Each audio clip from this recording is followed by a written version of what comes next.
दोस्तों sciatic nerve हमारी body की सबसे लार्जेस्ट नर्व है और ये हमारी कमर से शुरू होकर हमारी हिप की पेरिफॉर्मिस मसल्स के नीचे से गुजर के हमारी थाई और हमारे लेग मसल्स को सप्लाई करती है। दोस्तों शियाटिका होने के सबसे बड़े कारण होते हैं L4 L5 डिस्क बल्ज होना, वहां पे कोई स्लिप डिस्क होना जिसके कारण आपके शियाटिक रूट पे कंप्रेशन आता है, इस नर्व पे इरिटेशन होता है। वहीं एक दूसरा सबसे बड़ा कारण होता है आपको शियाटिका होने का, वो होता है आपकी इस पेरिफॉर्मिस मसल्स पे किसी तरह का स्ट्रेच आ जाना, इस मसल से कोई इंजरी या फिर कंप्रेशन होना। इस पेरिफॉर्मिस मसल्स पे कंप्रेशन या इंजरी होने के कारण शियाटिक नर्व रूट पे इरिटेशन होता है और पेशेंट को ये शियाटिका के सिम्टम्स झेलने पड़ते हैं। तो आज के इस वीडियो में हम आपको बताएंगे कि आप इस पेरिफॉर्मिस मसल सिंड्रोम को घर रहकर हमारी बताई हुई कुछ एक्सरसाइज के थ्रू कैसे ठीक कर सकते हैं। तो इस वीडियो को एंड तक जरूर देखिएगा और इस एक्सरसाइज को करने से पहले अपने डॉक्टर या फिजियोथेरेपिस्ट से ये डायग्नोज जरूर कराइएगा कि आपको जो शियाटिका का पेन आ रहा है वो डिस्क की बल्जिंग के कारण है या फिर पेरिफॉर्मिस मसल्स की इंजरी के कारण।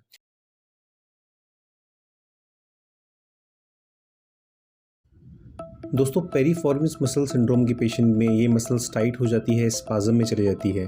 तो जब भी ऐसे पेशेंट हमारे क्लिनिक पर आते हैं तो ऐसे पेशेंटों में पेरिफॉर्मिस मसल्स के स्ट्रेचेस का काफ़ी अच्छा रिजल्ट हमें देखने को मिलता है। तो सबसे पहले हम आपको कुछ स्ट्रेचेस बताएंगे और लास्ट के अंदर कुछ स्ट्रेंथनिंग की 2 सिंपल एक्सरसाइजेस बताएंगे।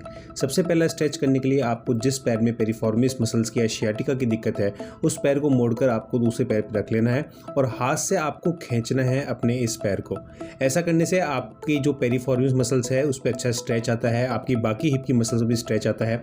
शियाटिका के पेन में आपको इस एक्सरसाइज को करने पे काफ़ी इंस्टेंट रिलीफ भी मिलेगा। इस एक्सरसाइज को आप 10-10 रिपीटेशन कर सकते हैं दिन में 2 बार।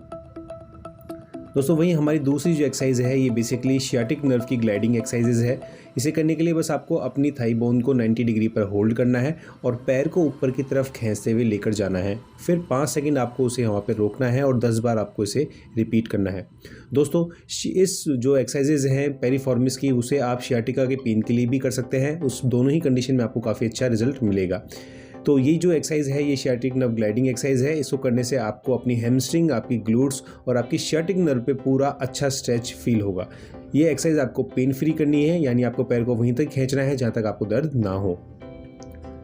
वहीं हमारी तीसरा जो पेरिफॉर्मिस मसल्स का स्ट्रेच है उसके लिए आपको किसी टेबल या बेड पे बैठ जाना है और जिस पैर में आपको पेरिफॉर्मिस शियाटिका की दिक्कत है उस पैर को मोड़कर आपको रख लेना है, जैसा कि हमने आपको वीडियो में दिखा रखा है। उसके बाद में आपको अपनी बॉडी को आगे की तरफ लेकर जाना है। इसमें काफ़ी अच्छा स्ट्रेच आपको फील होगा। तो कोई ज़रूरी नहीं है कि आपको पूरा ही आगे की तरफ बेंड होना है। जहाँ आपको स्ट्रेच ज़्यादा लगे आप वहीं पे होल्ड रखें और फिर वापस न्यूट्रल पोजीशन में चले जाएं।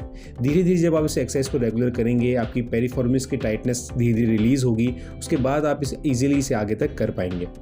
इन सभी स्ट्रेचेस को करके आपको इंस्टेंट रिलीफ मिलेगा।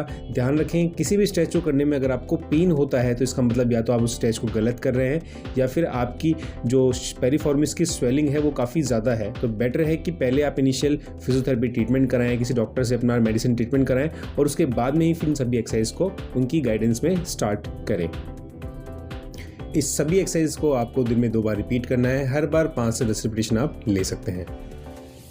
दोस्तों हमारी अगली एक्सरसाइज है ये पेरिफेरल मसल्स का स्ट्रेच है। जिस पैर में आपको दिक्कत है उस पैर को मोड़कर आपको दूसरे पैर पे रख लेना है और फिर थाई को पकड़कर पीछे की तरफ जहाँ तक आपको अच्छा खिंचाव महसूस हो, आपको दर्द ना हो, वहाँ तक इसे लेकर जाना है और फिर वापस आगे छोड़ देना है। ध्यान रखें जिस पैर में आपको शियाटिका की दिक्कत है, पेरिफॉर्मिस की दिक्कत है, उस पैर को दूसरे पैर के ऊपर आपको रखना है और उसके बाद में पीछे की तरफ खींच तक लेके आना है जहाँ तक आपको अच्छा खिंचाव महसूस हो। आपको ज़्यादा दर्द हो तो आप वहीं रुक जाएं, आगे तक ना लेके जाएं और फिर वापस धीरे धीरे से नीचे रख लें। दोस्तों अब हमारी है स्ट्रेंथनिंग एक्सरसाइज। ये 2 एक्सरसाइज आप तब करें जब आपको पेन बिल्कुल चला जाए। तो इस मसल्स को मजबूत करने के लिए आप ये वाली एक्सरसाइज कर सकते हैं। इसमें जिस पैर में आपको दिक्कत थी उस पैर को आपको बेंड करना है और ऊपर की तरफ रोटेट करना है। ये हमारी ग्लूट्स मसल की स्ट्रेंथनिंग की एक्सरसाइज है। ग्लूट्स मसल जितनी स्ट्रेंथ रहेगी उतना आपको सिटिंग में जो पेन आता है, पेरिफॉर्मिस में जो कंप्रेशन आता है वो नहीं आएगा। पेरिफॉर्मिस में कंप्रेशन आने का जो रीज़न होता है कि हम लोग लंबे समय तक बैठे रहते हैं, ग्लूट्स मसल्स की कोई एक्सरसाइज नहीं करते, इसलिए हमारी जो ग्लूट्स मसल्स है वो वीक होना शुरू हो जाती है और डीप में जो पेरिफॉर्मिस मसल्स रहती है इस पर प्रेशर आने लग जाता है। तो अगर आप ग्लूट्स की रेगुलर एक्सरसाइज करेंगे, अपनी ग्लूट्स को मजबूत रखेंगे तो आपको पेरिफॉर्मिस सिंड्रोम होने के काफ़ी कम चांसेस रहेंगे। तो ये सबसे पहली स्ट्रेंथिंग एक्सरसाइज है, इसे आप 10 बार रिपीट कर सकते हैं। वहीं हमारी लास्ट स्ट्रेंथिंग एक्सरसाइज है ब्रिजिंग एक्सरसाइज। हमने पहले भी काफ़ी केसेस में आपको ये बताई है।